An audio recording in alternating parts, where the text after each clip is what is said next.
दा बेनिफ्रायनो बुजियो जे भारतनि जायफोर दैदेनगिरि हादोरनि दैदेनगिरि बिथांमोना बड'लेण्डजों बेसेबां खाथि सोमोन्दो दायो लानानै दङ बेखौ जों बयबो बुजियो।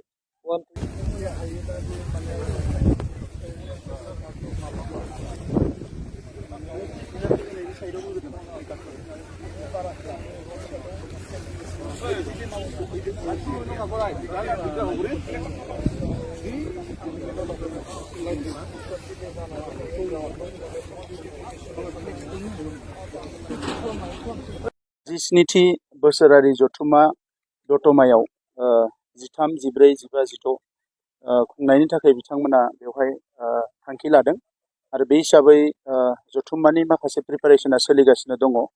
दुलाराय बर' फरायसा आफादनि गावनि माखासे एजेन्डायाव बिथांमोना हाबा मावगोन आरो जथुम्माखौ खुंगोन।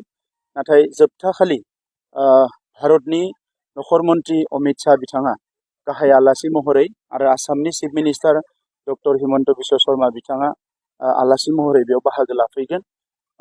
बे हाबाफारिखौनो जोंबो नायनो फैदों सरकारनि फारसेनिफ्राय आरो दुलाराय बर' फरायसा आफादा बेवहाय प्राय 2 लाख सुबुं गौमा खालामनायनि थाखाय अपेन सेसनाव बिथांमोना प्रिपारेसन खालामदों। दा जिहेतु भारतनि आथिखालनि प्राइम मिनिस्टार नरेन्द्र मदि बिथांनि दैदेननायाव भारतनि नखर मन्त्रि अमित शाह बिथांनि दैदेननायाव आरो आसामनि chief minister doctor Himanta Biswa Sharma बिथांनि दैदेननायाव जोंनि गोबां जेंनाफ्रा सुस्रांजाबाय। बड'लेण्ड ओनसोलाव गोजोना अराय समनि थाखाय गायसनजाबाय। बे गासैखौबो नोजोर बोनानै बिथांखौ हांख्रायनाय जादों आरो दुलाराय बर' फरायसा आफादजों लोगोसे जों बिटिआर ओनसोलनि रायजो राजाया बिथांनो मान बावगोन, जोङो साबायखर बावगोन। दा बिनिखायनो बे हाबाफारिया जाहाथे गाजा गोमजायै जालाङो बिनि थाखाय जों बयबो बेवहाय नायफैदों आरो बिनि प्रिपारेसनाव जों जेसेबां हायो मदद खालामनो थाखाय नाजादों। नखर मन्त्रि जितु अपेन सेसनाव बाहागो लादोंमोन माबा मोनसे दासिम बेबायदि रायलायाखै जेबो, मानोना अलरेडि जोंहा कच फेक्टरि जि जानांगौमोन बिनि थाखाय वागन बानायनायनि बेवहाय अलरेडि फैसा सेंसन खालामबाय, फान्ड सेंसन खालामबाय भारत सरकारा आरो जिखिनि जोंहा डेभेलपमेन्ट पेकेज दङमोन बेवहायबो 500 करोड़निख्रुइ बांसिन एडमिनिस्ट्रेटिभ एप्रुभेल होबाय सेन्ट्रेल गभर्नमेन्टआ आरो गुबुन गुबुन जेरैबायदि बड'फानि मुङाव दिल्लीयाव मोनसे लामा बिथांनि मुङाव दोननांगोन नेशनेल केपिटेलाव होनना फोसावदोंमोन, रिकुवेस्ट खालामदोंमोन। बेखौबो मानगोनां नखर मन्त्रि बिथाङा अलरेडि हाबाफारि लाबाय आरो जोंनो प्रप'जेलबो हरबाय जे मोननै लामा बिथांमोना सायख'ना हरदों बबे लामाखौ लुबैयो होननानै। जोङो मोनसे लामा बेवहाय जों सायख'नानै हरदों। दा बेबायदिनो गुबुन गुबुन हाबाफारिफोर बे माखासेया सोलिगासिनो दङ। दा नंखायनो बिथाङा फैनायानो जोंनि थाखाय जोबोद गोनां बाथ्रा आरो बिथाङा फैनानै जिहेतु बड'लेण्डजों 2020 मायथाइ गोरोबथानि उनाव जोबोद क्ल'सलि बिथाङा नांफानानै दङ आरो 2020 मायथाइनिफ्राय बड'लेण्डआव बिथाङा फैनाया नैबे 5थि खेब जागोन। माने कन्टिनिउ बिथाङा बड'लेण्डआव फैगासिनो दङ।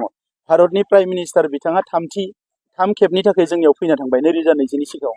बिनि सिगाङाव 10 बोसोर 15 बोसोर हम minister, prime minister, chief minister जोंनि ओनसोलाव फैयामोन। दा बिथांमोना जेला फैबाय, बावैसो नोंथांमोना बयबो नुदों, आंबो दङमोन, दिल्लीयाव खुंनाय जि बड'लेण्ड महा उत्सब बेवहाय बर' थुनलाइ आफाद, बर' फरायसा आफाद, हारिमु आफाद बयबो जयै खुंनाय। बेवहाय प्राइम मिनिस्टार बिथाङा गावनो फैनानै बर' हारिखौ बाख्नायनायजों लोगोसे बड'लेण्ड ओनसोलनि जिखिनि खामानि मावनाय बेखौ मोनसे मडेल हिसाबै गुबुनफ्राबो सोलोंनांगौ होननानै बुंदों। दा बेनिफ्रायनो बुजियो जे भारतनि जायफोर दैदेनगिरि हादोरनि दैदेनगिरि बिथांमोना बड'लेण्डजों बेसेबां खाथि सोमोन्दो दायो लानानै दङ बेखौ जों बयबो बुजियो। नखर मन्त्रि बिथाङा अलरेडि जोंनि जि बड'लेण्ड ओनसोलखौ 6 सिडिउल ओनसोल हिसाबै 125 एमेन्डमेन्टनि गेजेरजों बिनि माखासे गोहोखौ दाजाबदेरनाय आरो बेखौ आयेनगत भावे संबिधानिक माखासे बेबस्थाफोरखौ बेवहाय स्ट्रेंथेन खालामनाय बेखौ गासैखौबो जोंजों रायलायखांबाय आरो बिथाङा बड'लेण्डनि बेलायाव जों दा बुजिनायाव 100% एग्रि जानानै दङ एनि टाइम एमेन्डमेन्टखौ पार्लियामेन्टआव लाबोनो थाखाय। नाथाय जिहेतु भारतआव सा सानजा भारतआव मोनसेल' नङा, गासै गं 10 जोंहा 6 सिडिउल काउन्सिलफोर दङ। दा नंखायनो बाखि जि काउन्सिलफोर दङ बिथांमोननिया सोरबा माबा अबजेक्सन माबा माबि जेंना बेबायदि दङ पलिटिकेल लेभेलावनो जा बा बिसोरनि गावसोरनि लेभेलावनो जा, बिनि थाखाय हयथ' एसे आवगायफैसे जानो हायो। नाथाय जों दासिम रायलायनानै जेखौ मोनबाय प्राइम मिनिस्टार आरो हम मिनिस्टार बिथांमोना जोंनि एमेन्डमेन्टनि थाखाय बड'लेण्डनि बेलायाव बिथांमोना 100% रेडि जों बेखौ बुजि